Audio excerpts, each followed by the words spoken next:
तर आज आम्ही झालेला इवाच्या बडी मम्मीकडे. आम्हाला जेवायला इन्व्हिटेशन होतं, त्यामुळे आम्ही तिच्याकडे जेवणाकरता चाललेलो आहो. इवाच्या मामाच्या कारनीत जात आहो. तर इवाला थोडं बरं नव्हतं वाटत. ती तिच्या म्हणजे बडी मम्मीकडे अशी बसली.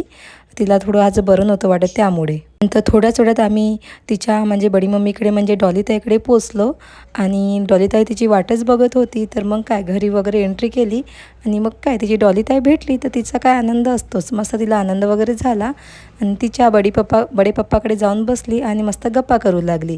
त्यानंतर थोड्याच वेळात जेवणाला अशी सुरुवात झाली आणि इवा पण मस्त अशी मांडी घालून वगैरे बसली. जेवणामध्ये मस्त पुरणपोळी, श्रीखंड, मुंगाची वडी आणि कढी वगैरे आणि भाजी वगैरे असं मस्त जेवणामध्ये वगैरे होतं.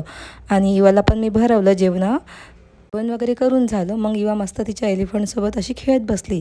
मग काय तिच्या डॉलीताईनं असं कलर बॉक्स काढला आणि इवाला असं हातामध्ये कलर करून देऊ लागली. आणि मग काय आमची जाण्याची वेळ वगैरे झाली तर आम्ही परत जात आहोत जेवण वगैरे केल्यानंतर. तर ती तिच्या बडी मम्मीकडे गेली आणि अशी म्हणजे बाय वगैरे करू लागली. चला, हा होता इवाचा आजचा दिवस. आय होप तुमचाही दिवस छान गेला असेल. चला, भेटूया उद्याच्या ब्लॉगमध्ये. आणि हो, ज्यांनी आतापर्यंत सबस्क्राईब नाही केलं प्लीज सबस्क्राईब करा, लाईक करा आणि शेअर करा. चला, बाय.